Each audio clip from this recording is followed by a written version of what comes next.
A Podcast Reborn does contain mature language and will contain spoilers for major significant parts of the MSQ, especially patch 6.3. You have been warned. Enjoy the show. From the many realms of Atheris to the distant reaches of the 13th via the magic of podcasting, this is episode 35 of A Podcast Reborn, a show celebrating our journey in the past, present, and possible future of Final Fantasy XIV. This episode is being recorded on Sunday, April 23rd of 2023. Sorry for skipping a week there. My name is Brian Black, otherwise known as Ro, and today's word of the show is mendacity. What's the definition of mendacity? Well, it's all about truth and it has nothing at all to do with lying or deceit. Also, that definition was not a lie. Neither was the last sentence. Anyways, with me, as usual, are my two wonderful co-hosts. First off, resident Chaos Gremlin, kindergarten student, and creator of Final Fantasy XIV Hot Boy Spring Drawing Streams. Hi, Vegan. Hello. Those two things should probably not go back to back. Right? Kind of weird. But that's what happens when I look at your Twitter feed. So, our raid, we like to have a dress-up theme, and for the last one, we did a kindergarten chaos, wherein we all, everybody except the tank, Fantasia's and Delilah Fells, and wore a little kindergarten school uniform. And we didn't know that the off-tank was going to show up as the janitor, but he did, coveralls and... The janitor glamour was on point. It was so funny because we were like, oh, we got a janitor, let's make a mess. So we're all doing the paintbrush, and then we're all like, no, wait. And we're all doing the yellow paintbrush. Oh, no. We're all like, teacher, we made a mess. I gotta go potty clean up. And he's like, get your class under control, man. So, yeah, and other than that, I am currently drawing, because I'm sick of drawing clothes, after spending multiple 2-hour streams drawing a coat on Grahatia. I am now like, nope, everybody, we're getting into summertime. It's still spring, but whatever, everybody's going to be shirtless or in bikinis or what do they call them? Tengus for in Final Fantasy. Yeah, I'm done drawing clothes. all the male nipples on display. Uh-huh. And male nipple fidelity is very important to me. All right. Of course, also with us is an old man who is a shameless fan of fan service in a Super Mario Brothers movie. Hi, Brandon. How's it going, everybody? Hey, did you guys know that we saw a leak for the new Carpenter abilities that are coming in the next expansion? Apparently, they're going to be able to cut wood just by looking at it. Yeah, I know it's hard to believe, but I saw it with my own 2 eyes. Oh my god! I couldn't even put, as it was happening, I was like, what? And then, usually I could see it coming, but not that time. Oh no! Megan! I live to bamboozle. All right. Well, like I said, we did skip a week, mainly because work had been kicking my ass. But we are here. We are back. This is kind of that weird part of the patch cycle where there's not a whole lot going on, and I mean, I've got to be perfectly honest with everyone, and the two of you here. I have played some Final Fantasy XIV. I have done my casino nights, and I've done some gold saucer chocobo racing here and there, but Final Fantasy XIV definitely hasn't been huge as far as taking up what free time I have. I've been playing other games as well, just because it's kind of like that time of the cycle. Being said, Tombstone month is always big for me for two reasons. One, because I'm a shameless whore for grabbing things that are easy to get off of Tombstone events that are way too painful grind otherwise. And two, this is the time to prep for making millions upon millions of gil right before a patch launches, because from what I understand, and I mean, you two probably have more experience with this than I do, because I think I started playing again in earnest after 5.4, But if I understand correctly, the 0.4 patch tends to be a big opportunity for making Gil, because this is like the last big release of like items and crafting mats and stuff like that end up selling for huge amounts of money. And because it's kind of like one of the last, it's pretty much the highest item level of gear that you're going to get. So materia has its last big boom of being super expensive before the next expansion.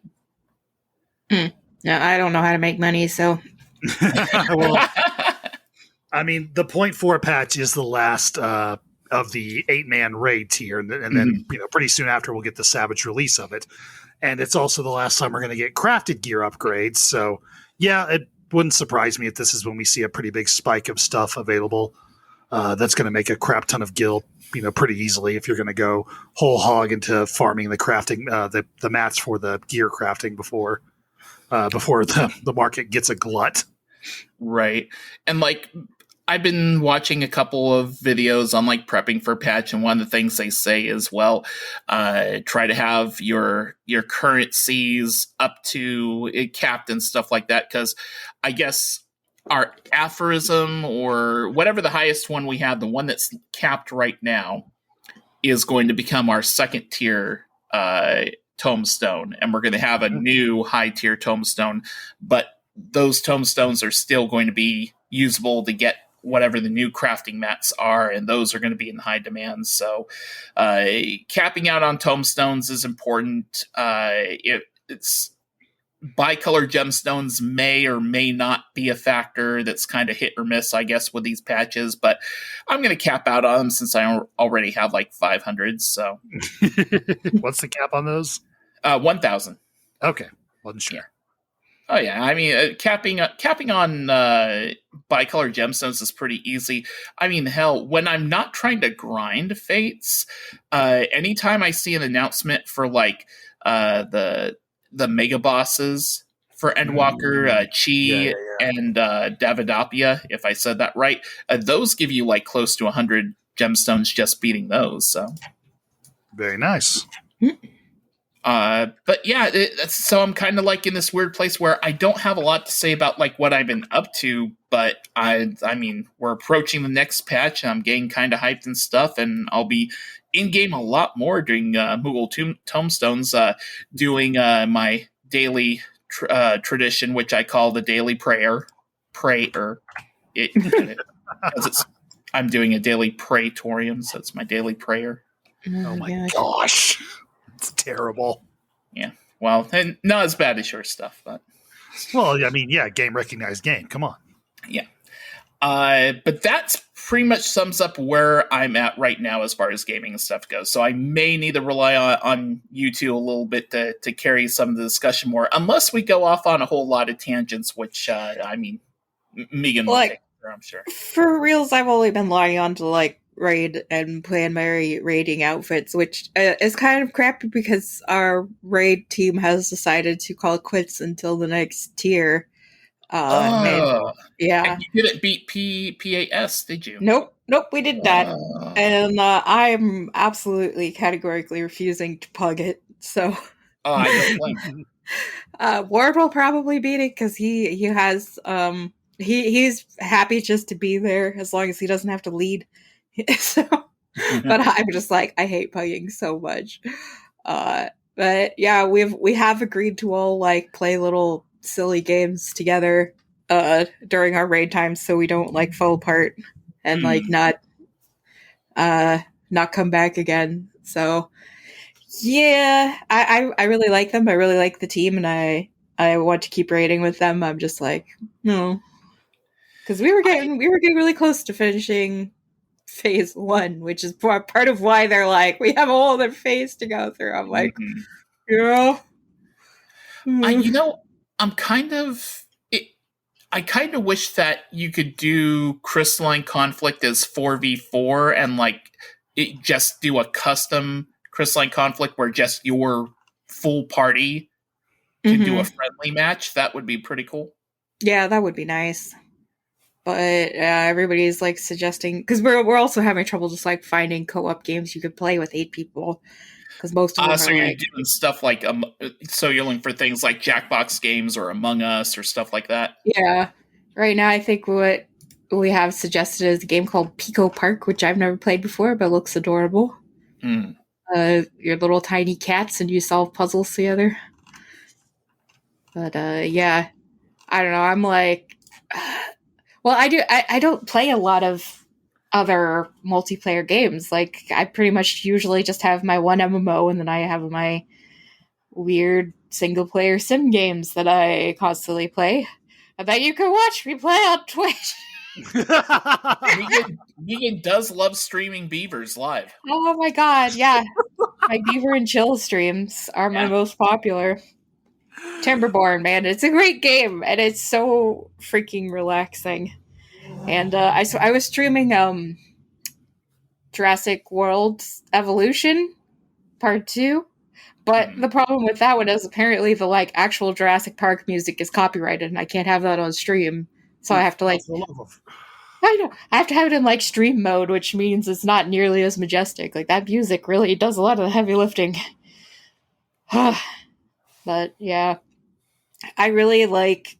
Well, I've been trying to beat Dead Space for a while, but then I've been having trouble where the game would crash when I tried to load saves sometimes.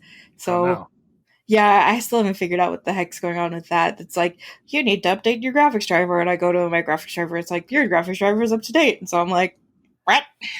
I just haven't figured it out. So yeah, I've mostly been streaming Timberborn, and not even like The Sims, although I play The Sims a lot for myself. Mm-hmm. On my own time. I have not been doing my my Quiet Invasion playthrough quite so much. I was going to ask, how is that one going anyway? Well, last I left off, I had conquered 2 cities.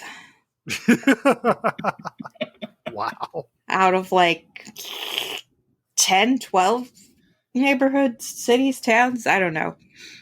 Some of them don't actually have any people living in them, but so that's fine.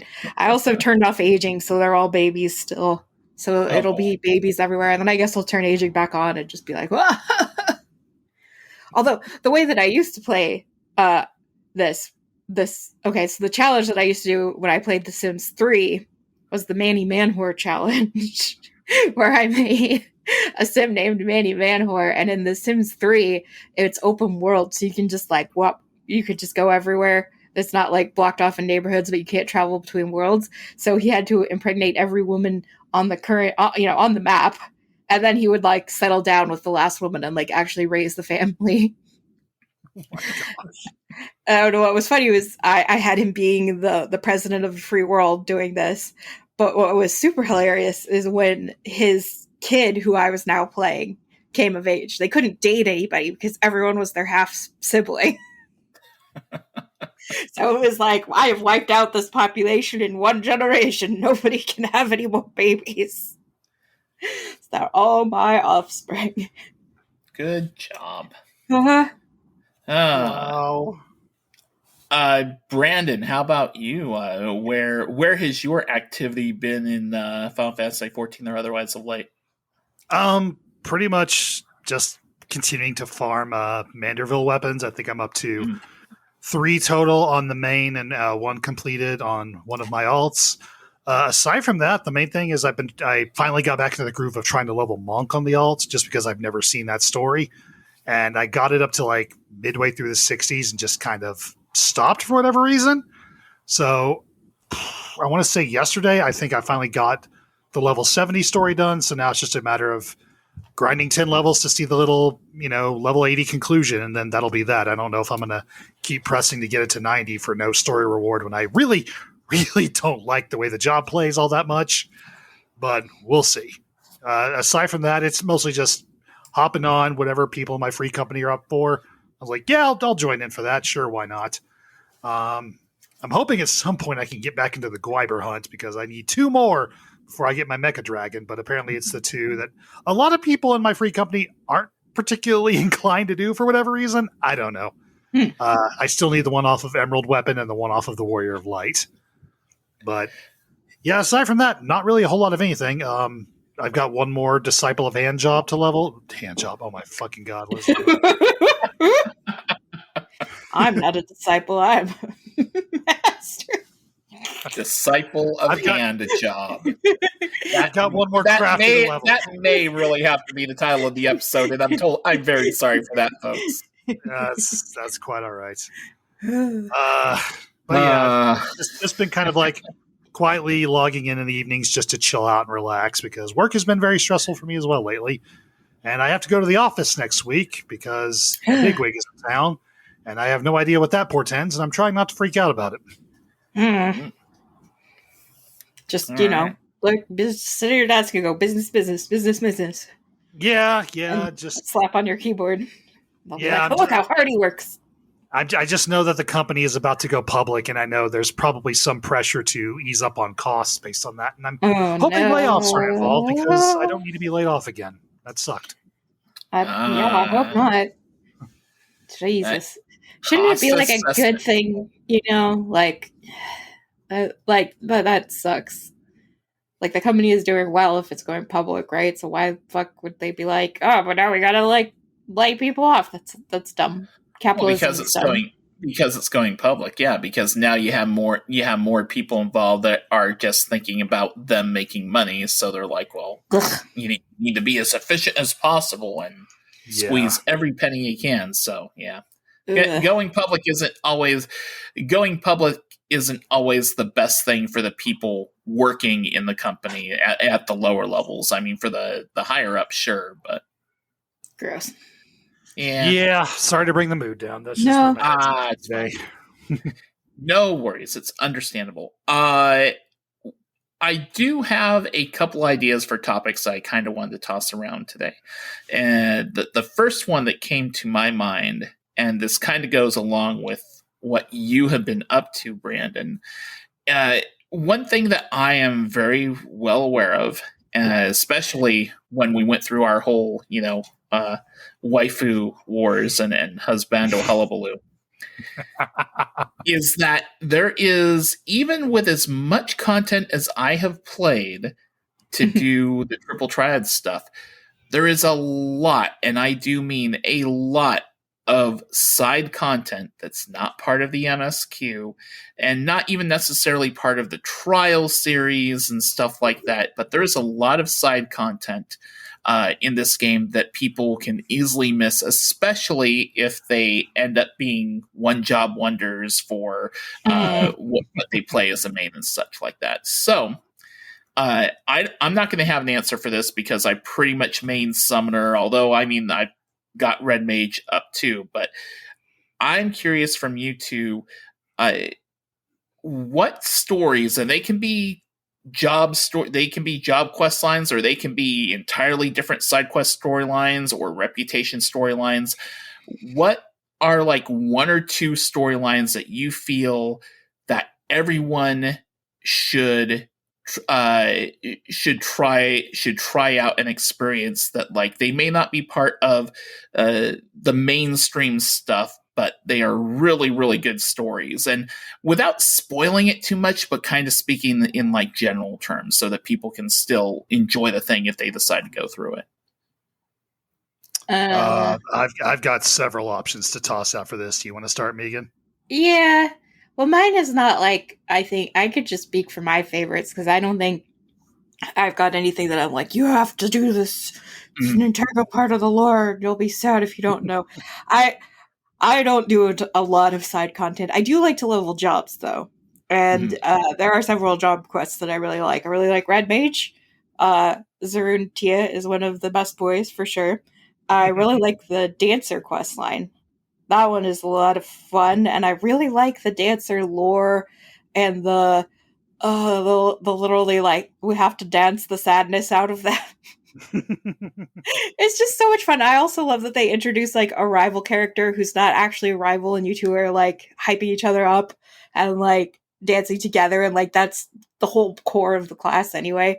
So that's very nice, and I like that. And there's multiple ways you can read that. Like if you want to read it as romantic interest, it totally works. If you want to read it as platonic, like, oh, we're best friends that like to dance together, it works for that too. Like I have to agree that storyline is very well written for how ridiculously silly the job concept can seem.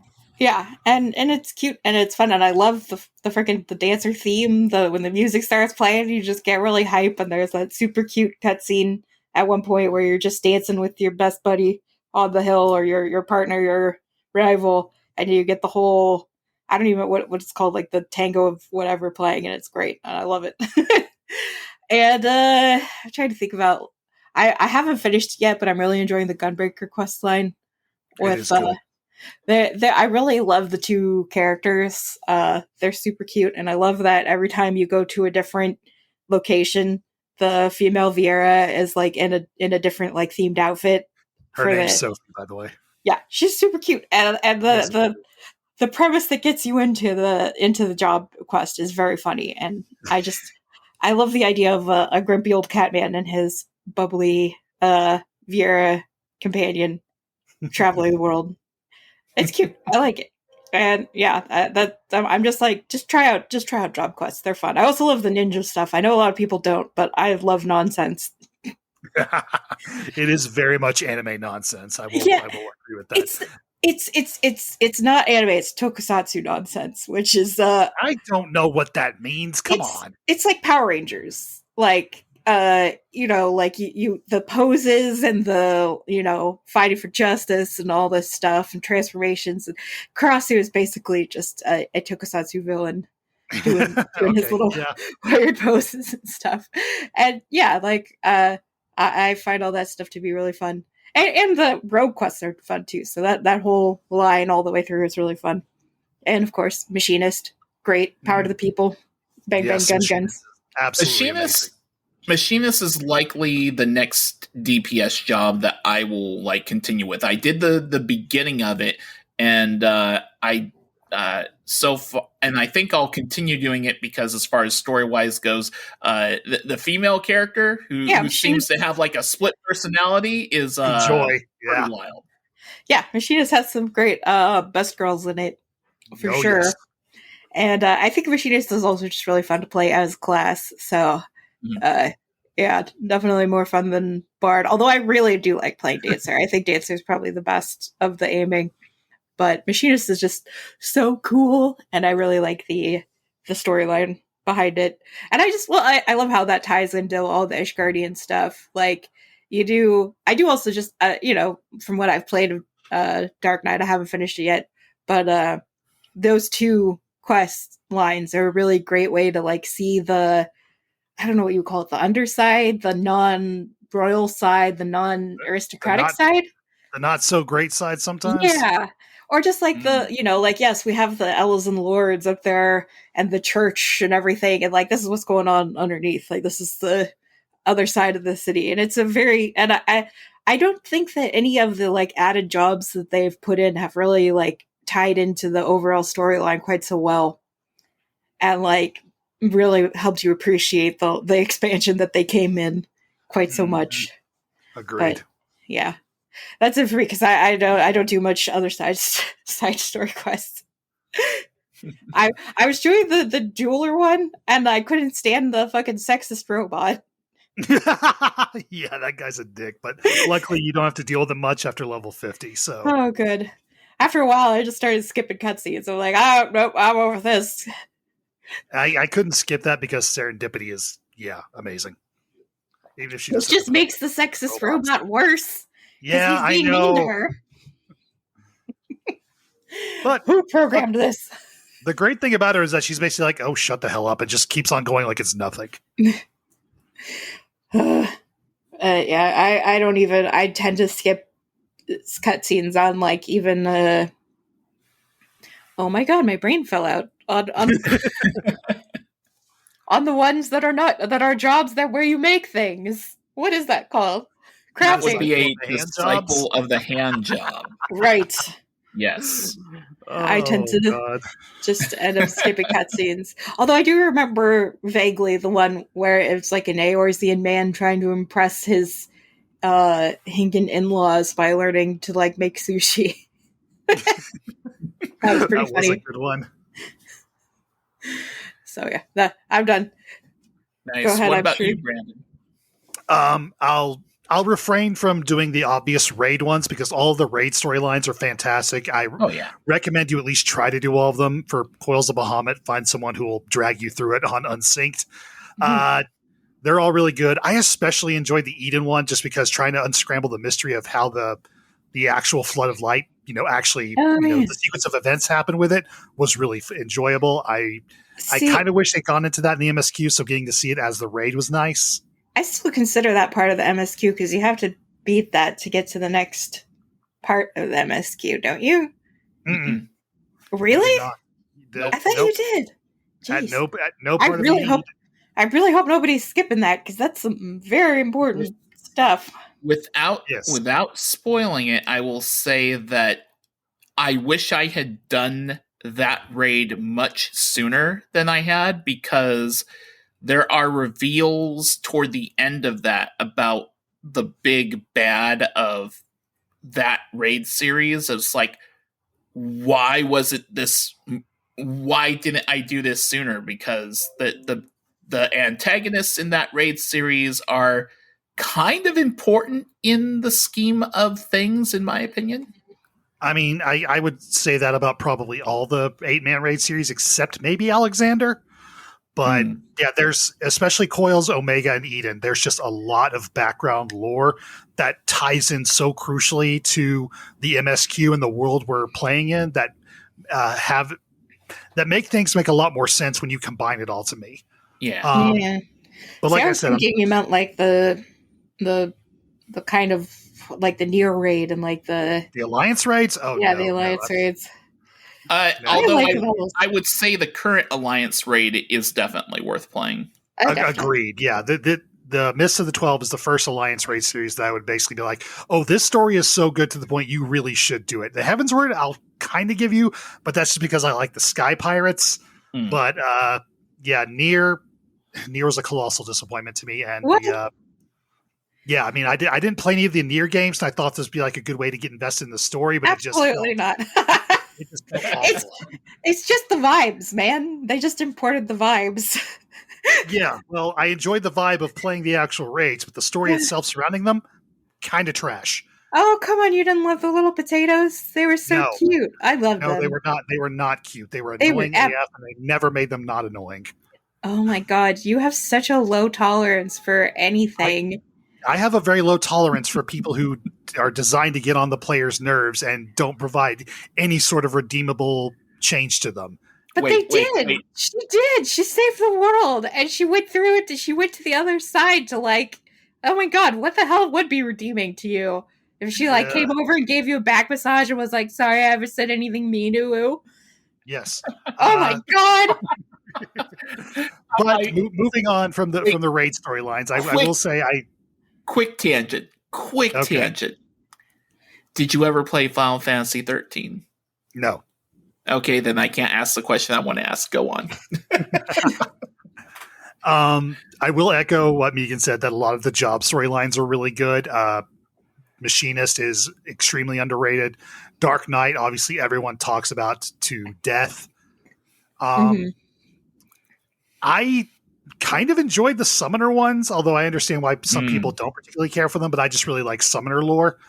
I like them. I think that, I don't know, I think that the problem that most people have with the Summoner lore is it's kind of disconnected. Like, the parts don't seem to really build on each other that well, in my opinion. But I kind of like that. I like that it's like you're helping them like incorporate summoning into a modern world and like learning from the Allegan book, like all that stuff. I think it's cool. Also, that one summoner that the Flames provides, that outfit she has on, yes, sir. My one issue with the Summoner quest line wasn't a huge. The antagonist felt too Saturday morning cartoon. Well, a lot of the early antagonists are like that. Like in the beginning jobs. Like, good lord, if you've ever played the Lancer storyline, if you want to meet the most this fucking guy out of any of this fucking guys. She's not wrong. The most this fucking guy. Like, every time you see him, you're just like, this fucking guy. Also, if you want to know my opinion on worst job storyline, that would be Paladin, hands fucking down. I've never done Paladin. I'm afraid of it. I don't blame you. The Stormblood one is decent, but the only way they make it tolerable is to bring back the Gladiator NPCs. I enjoyed doing the monk quests, and everybody says the monk quests are the worst. And I'm like, huh. Well, and then people are like, except Paladin. Paladin's worse than that. I'm like, but oh no. I agree with them because guess who's part of the monk storyline? A guy who constantly puts you down and you never get the chance to, one up him. He's always like a complete tool to you. What, little Mr. Scholar Man? Yeah, the professor guy. Like he basically spends the entire quest line, and I just finished this. I know he doesn't stop calling you a simpleton. Yeah, but he's like, bitch. He's an absolute tool. You don't have to deal with him past a certain point. I'm just yes, you do. He sticks around. I'm just like, you give me a pair of cat girls, and I'm like, yeah, okay. I'm here for it. That is true. They are amazing. The next time we have Zim on, we'll have to ask her about her thoughts on the Monk questline because she's been playing that recently, and I think she enjoys it. See, I ended up leveling Monk to maximum back when I was like, I'm going to try being melee, and no, I'm not built for melee. And Monk is by far, in my opinion, the worst melee of the group. It is. Oh my god. And that's a group that includes Ninja. Good lord. Like, at least with Ninja you could teleport.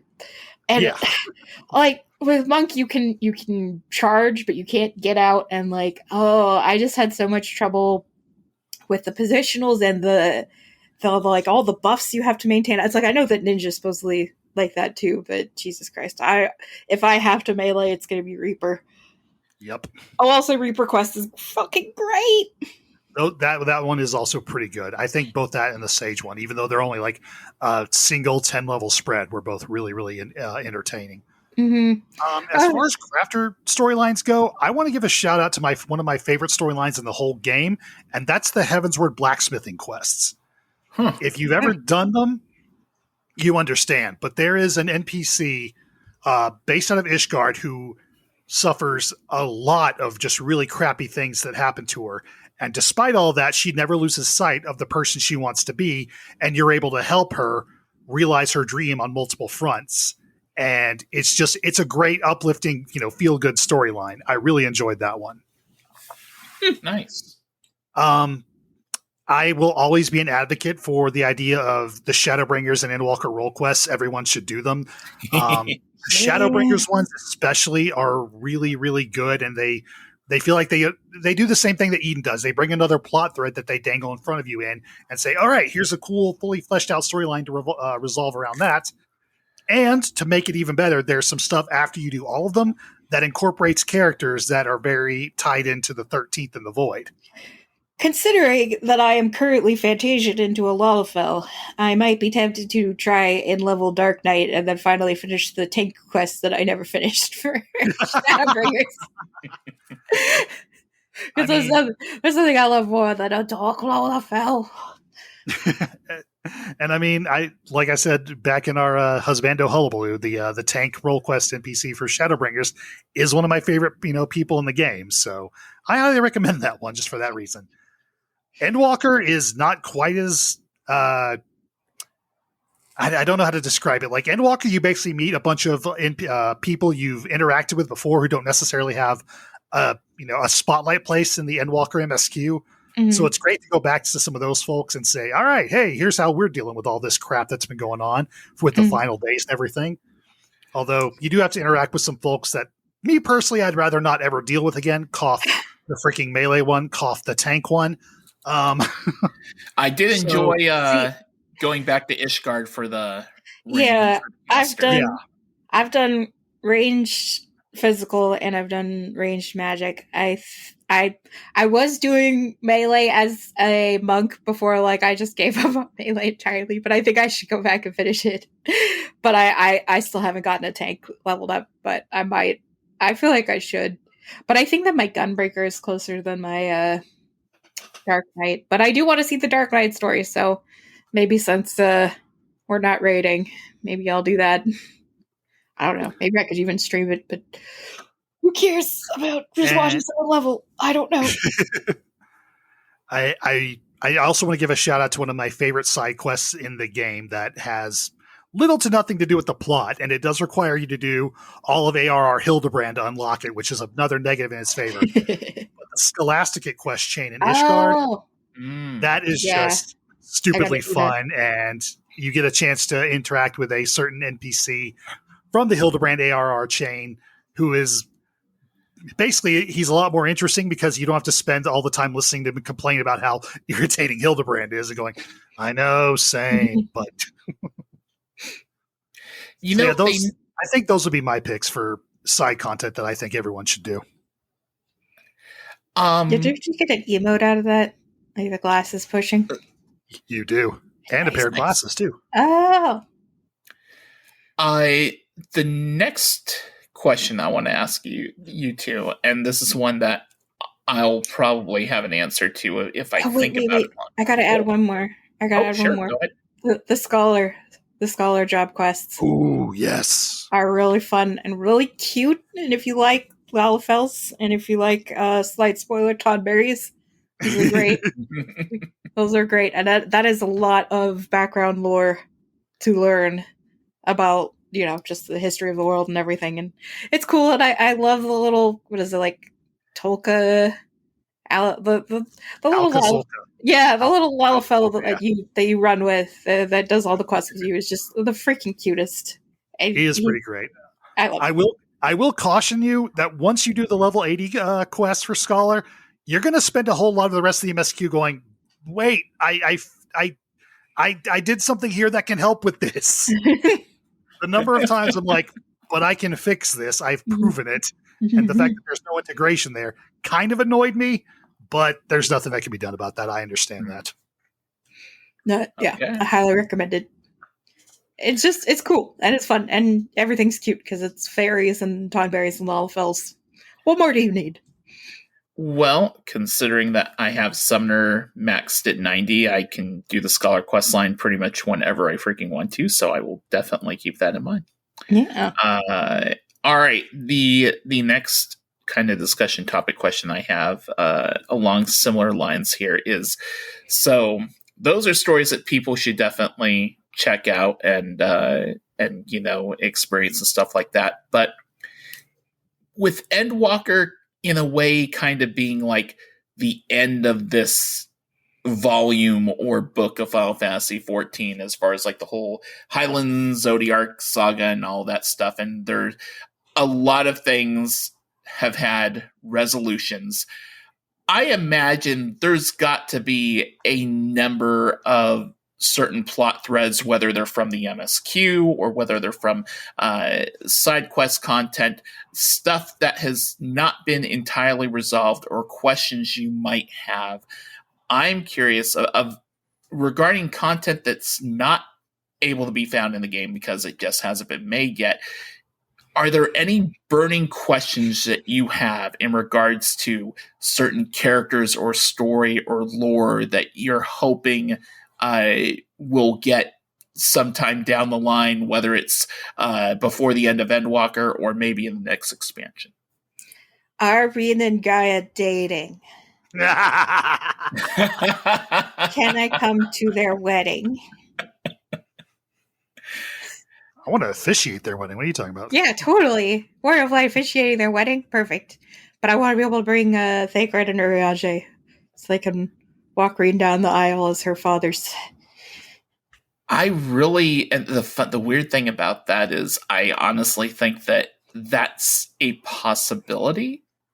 Like, the thing I keep on, I think I've said this a couple of times. I believe that the big world status quo altering change thing going into the next expansion is going to be something to the effect of travel between the shards becomes a heck of a lot easier thanks to some sort of convergence or something. Not that all the shards become one again, but travel between them becomes a hell of a lot easier, whether it's due to stuff that Y'shtola happens upon or stuff tied to the Skullbez shenanigans or all that.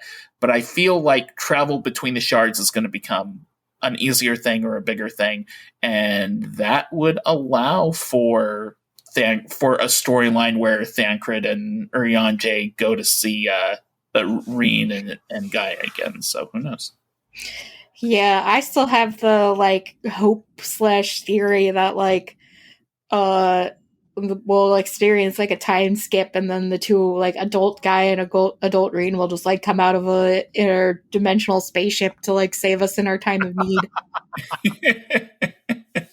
Well, they've got that proto Alexander thing from the twinning.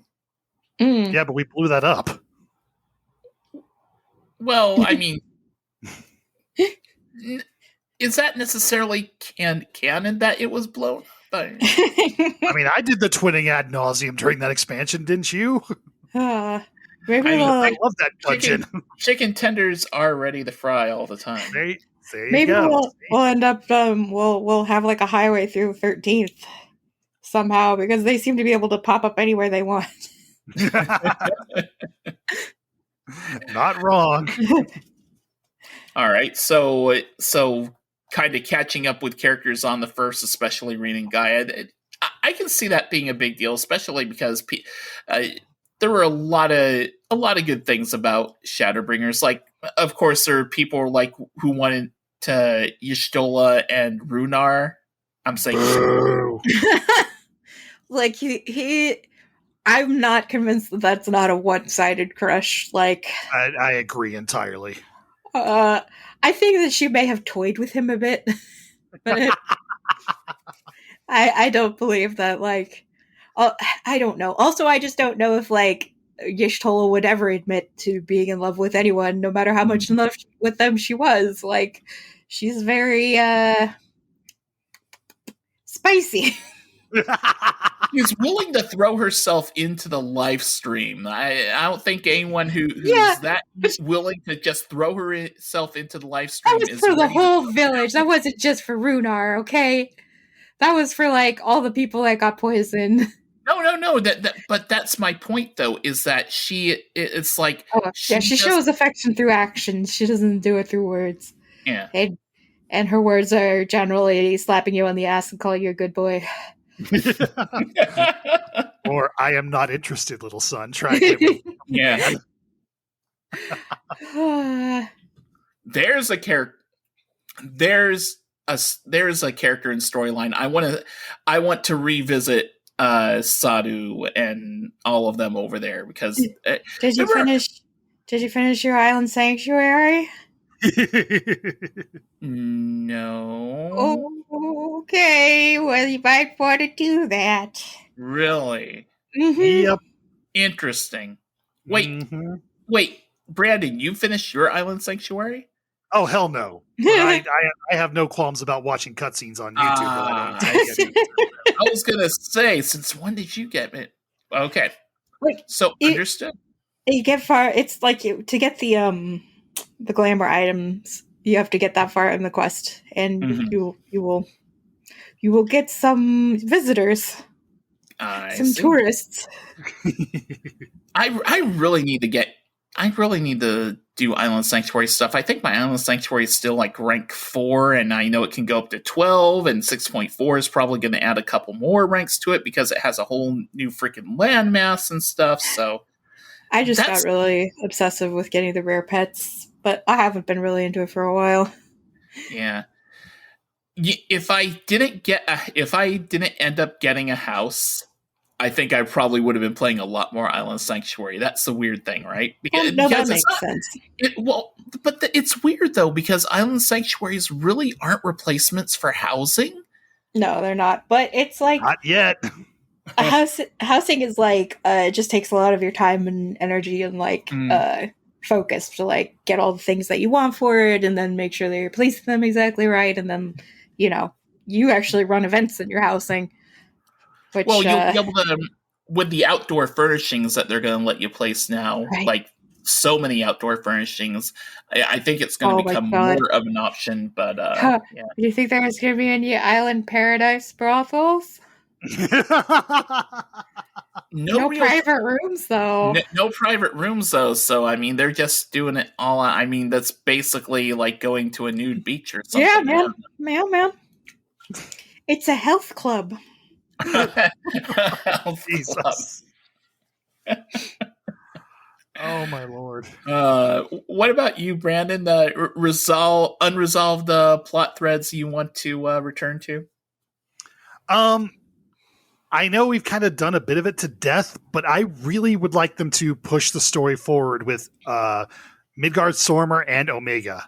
I want to see like what Omega becomes, like because right now he's just wandering around as a little toy robot version of himself. And we had that whole like wrap up quest line of like, let's just wander around with Omega and recap everything, and then afterwards, like, okay, bye. It's like, what? Yeah, that was kind of pointless. It felt like in the grand scheme of things. I really want to know, like, what is his plan for like continuing to evolve and experience life? Is Midgard Sormer ever going to get his mighty dragon form back and not just fly around as a little baby with us all the dang time? What if they give Omega like a human body, but it's like a cute anime girl? Didn't they already do that in the final boss of the Omega raids? Oh my god, yeah. What if it's like, I've decided to be female? It's like, why? It's like, I don't know, vibes. Okay. Pseudo spoilers here. Have both of you taken a look at the Omega Protocol and seen what the final boss looks like for that? Yes. It's pretty freaking wild. Yeah, it's crazy. But that's not like canon. It's not canon, but that's not our little friend. It would be funny if he like changed into his human forms, that he just changed between male and female depending on his mood. He's a true non-binary. It's like I switch on the daily. I'm feeling masculine today. Like, okay, cool. Meanwhile, Zero looks over and goes, curious.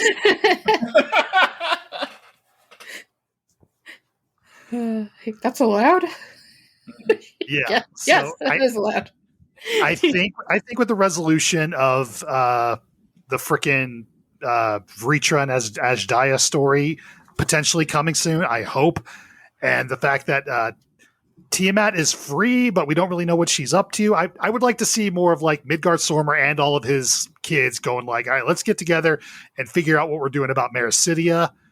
I feel like Maricidia is an expansion, right? Yeah, I agree. I would like to see them like get all of the dragon, all of the I don't know what the hell they're called, like the oldest dragons, like the first brood. That's it. Yeah, that's it. I would like to see them all, whoever's left at least, get together and be like, all right, we're going to take charge of going back to our homeland of Maricidia.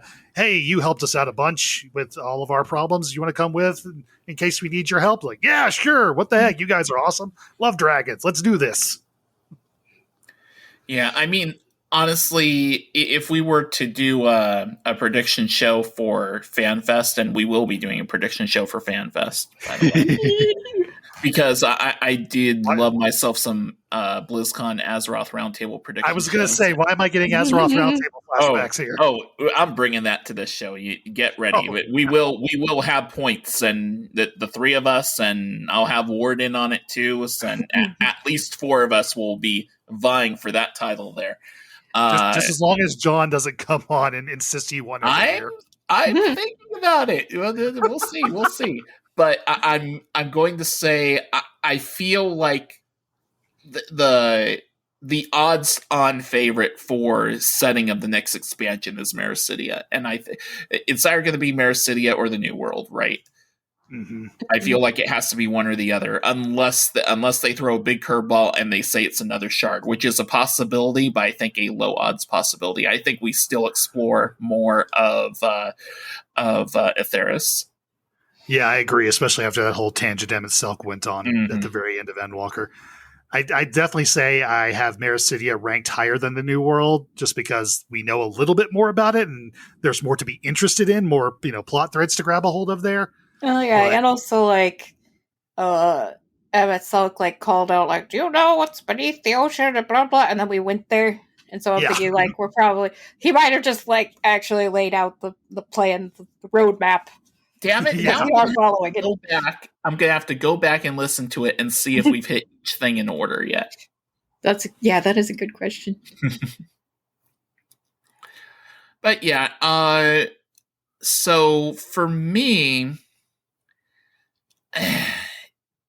it's, I don't know. I guess for me, I would love to see and I know they've said that they don't really have any ideas, necessarily any ideas, or they aren't ready to continue the job quest yet. But I kind of want to see a continuation of job quest lines, and I think that some of that has to do with just being stuck to a main. So I have a lot more desire to see like what's going on with Summoner stuff and Red Mage stuff and all that. But those things came to resolution, sure. But I would like to see, even if it doesn't have to necessarily be tied to our level progression stuff, I would like to see more content that is job or class specific. I have a great idea. We have allied beast tribes. Let's have allied job quests. I would be fine with sacrificing if we sacrificed beast tribe or allied tribe. If we sacrifice tribe quest content for a whole expansion to give them time to do more job quest stuff, I'd be totally down for that. Yeah, I think I would too. And especially because we didn't have one in Shadowbringers, so I'm like, I guess I don't quite miss this as much as I thought I would, even though I was upset when it didn't happen. I don't know. I would just like to see all of the job quests integrated a bit more, either together or more in line with the MSQ. Like I said with the Scholar thing earlier, the fact that there's so much potential there for like, hey, I did this. I think the things I learned from this can be directly applied to these issues in the main story. And the fact that I can't do it is a little bit frustrating and a little bit world breaking. So I would like, one of the things I actually did hope for with Endwalker, and we kind of did see it a little bit, was that the more side content you did, the more stuff came together for you. We kind of saw that with all the people who brought in stuff for the, what the heck was the ship called? The Ragnarok? Mm-hmm. And it's like Tataru's quest line is basically that too. Yeah, agreed. But I would like to see more of like the stuff from the job quests have a bigger impact on the MSQ, assuming you did it. It's true, but that's also kind of my really love of difficult to implement with so many different jobs. And it would be very difficult to implement. But I also loved that how much that all the stuff you could possibly do to integrate it into the main story of like the Mass Effect trilogy, for example. Yeah, but it's a single player game. I know. I'm not saying it couldn't. I'm not saying it wouldn't be difficult. I understand it would be difficult. That doesn't mean I don't want to see it any less. Well, because I like it when disparate threads all come together and make a unified, better whole. We all need to like be on the same MSQ no matter what job we're playing. And so if you're like, oh, I did this as Scholar, so I went down like a whole different path, like they're not going to implement anything like that. Like that doesn't make any sense. And I'm not suggesting they go down like whole different paths. I would just like for bigger impacts on the story that don't necessarily indicate like, oh, hey, we're going to have an entirely new plot thread. Like maybe you complete the Scholar quest line. It would be funny if it was like, if you got to a point in the MSQ and if you have the requisite job to like be able to fix this, then you fix it. But if you don't, then one of your allies steps in and does it. Yeah, stuff like that. That is stuff I'm totally okay with. Or even it's like it's stuff that's inconsequential overall to the main story. But if you have a certain job quest level overall, it's like, oh, you just made this thing slightly better for person X because you are a max level white mage or whatever. Mm-hmm. I can also see something where like at some point in the MSQ, you're tasked to go to X place and do Y thing, and just based on it, kind of in the same scheme of how the whole scene with you could choose which scion visited your room during the MSQ, right? Mm-hmm. If depending on the jobs that you had, the job quest lines that you've done up to a certain level, there could be a thing where for a portion of the MSQ, you end up traveling along with the key character from one of those quest lines. The beginning and end result would be the same ultimately, but there'd be some variation based on the fact that you've tagged along with this person. You know what I mean? Mm-hmm. Yeah. Of course, if you have all jobs level 8, it'd be like a massive list to choose from. Like, oh, who's going to accompany you? The hard choice to make then. Then that would be you'd have to use that book in your room, The Unending Journey, or exactly. I'd also just like it if the scions or whatever would like acknowledge it if you play the same class as them. Like, Yes, more often, please. or at all. Like, yeah, Lise being like, yeah, us red mages gotta stick together, or like, That'd be cool. Oriage being like, oh, let us read the cards together. That would be really fun. Or like Thancred being like, can I have some of your bullets? Yeah. All right. Last thing before we go, because it's been a few episodes since I've done this. Megan, I do it. I'm giving you a few minutes to talk about an anime that we should be watching and why. Okay. Oh, come on. Just kidding. So, I have one new anime that I'm really interested in this season. That's only 2 episodes out so far, and it's called Dead Mount Death Play, and it's written by the creator of a series called Baccano, which I really love and would highly recommend either of you guys to watch, especially watch it in the dub because it's set in 1930s Chicago. Ooh. During Prohibition, and like, so watching it in English and is great, and all the voice performances are really great. But basically, he's known for these really broad, sweeping, interconnected storylines. And in this storyline, it's like a reverse isekai, somebody getting taken from a fantasy world into modern day Shinjuku in Tokyo. And it's only been 2 episodes so far, but I'm really interested to see where it goes because I really like their previous work. And the other one is new this season. Also, it's called Hell's Paradise. I've been reading the manga, and the anime is gorgeous. Just know that it is fucking bonkers. And this is me saying that. So, you know. Okay.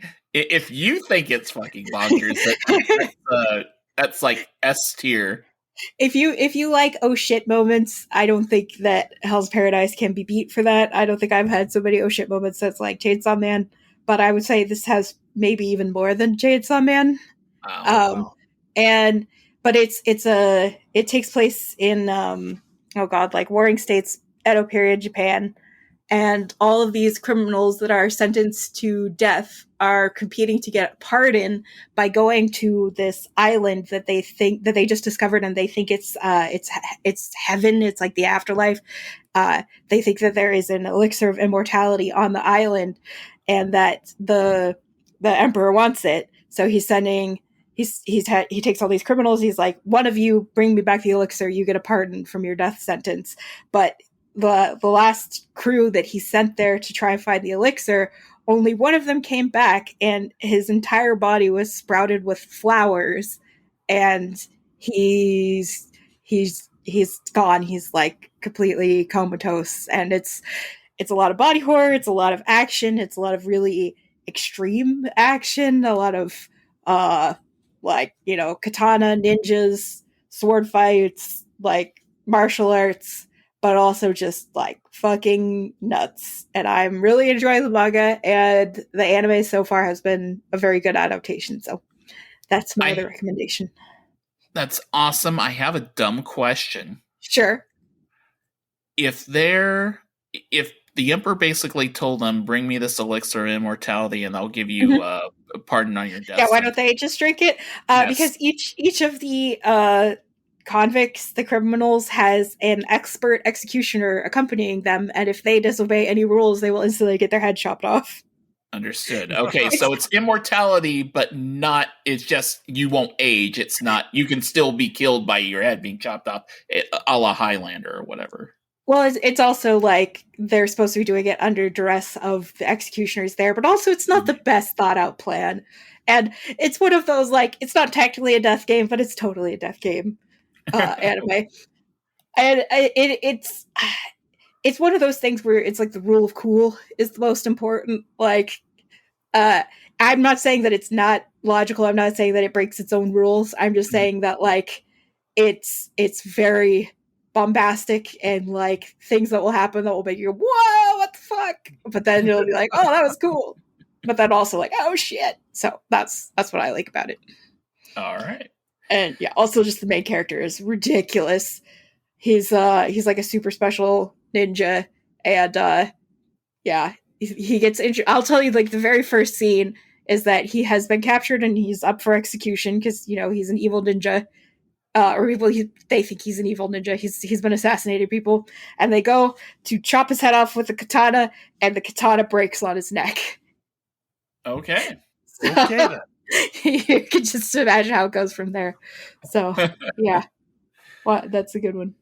I don't want to spoil the other one like at all, because the end of the first episode kind of has like a cool twist, and I don't want to give anything away. But the Deadmount Death Play seems like fun. Seems cool. If you like modern fantasy and you like I don't know, kind of like underworld interconnected stories, seems like it's going to be a good ride. All right. Well, I think that will do it for episode 35. I'm not entirely sure when our next episode is going to be. Like I said, work's been a little crazy for me. My plan is we might end up skipping a week or two, but we will definitely have an episode before the next patch comes out. So I think because the Tombstone event's starting basically right now, we've got roughly 4 weeks. So it may be the next episode might be just a day or two before the patch comes out. Unless something big happens or something crazy happens that we're going to talk about. But since we're kind of in this spot in the patch cycle where we're not playing a heck of a lot, I figure just wait till we get into hype mode for the next patch.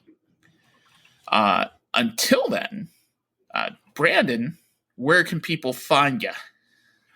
I haven't been on there as much lately, but the best place to go is twitter.com/thebmat. There's a link in my profile to everything I've got going on, including my D&D podcast where Ro is our DM. It is called +5 to hit, and it is great, and you should listen. Do you think Fallen's going to get a puppy? Knowing you, it wouldn't surprise me. What does that mean? You'll just have to listen to find out. Although I would suggest starting from the beginning of the campaign. Definitely. Yeah, probably a good idea. Megan, where can people find you? I stream every day on Twitch. So it's twitch.tv/CatMomMegan, all one word, MEAGAN. I'm also on Twitter at CatMomMegan. I stream on weekdays around 3 p.m. PST, and on weekends, I don't know, it's kind of up in the air. But usually in the afternoon or late afternoon. I stream drawing. I stream a lot of my silly sim games, which you've heard me talk about. If you want to watch streaming beavers live, beavers or dinosaurs, or I was thinking about doing maybe some surviving Mars. That's a fun one.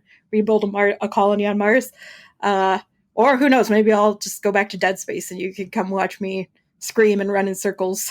That sounds like a good time. It's fun for everyone. Yeah. So I'm CatMomMegan everywhere. And on my Twitter, you can see a lot of pictures of butterscotch. All right. As for myself, you can find me on Twitter at PodcasterRo. That's Podcaster RHO. You can find this show on Twitter at A Podcast Reborn, and you can email us at apodcastreborn@gmail.com. You also find out more about our show and maybe buy some merch over at bonusroll.gg. We are a part of Bonus Roll Productions over there.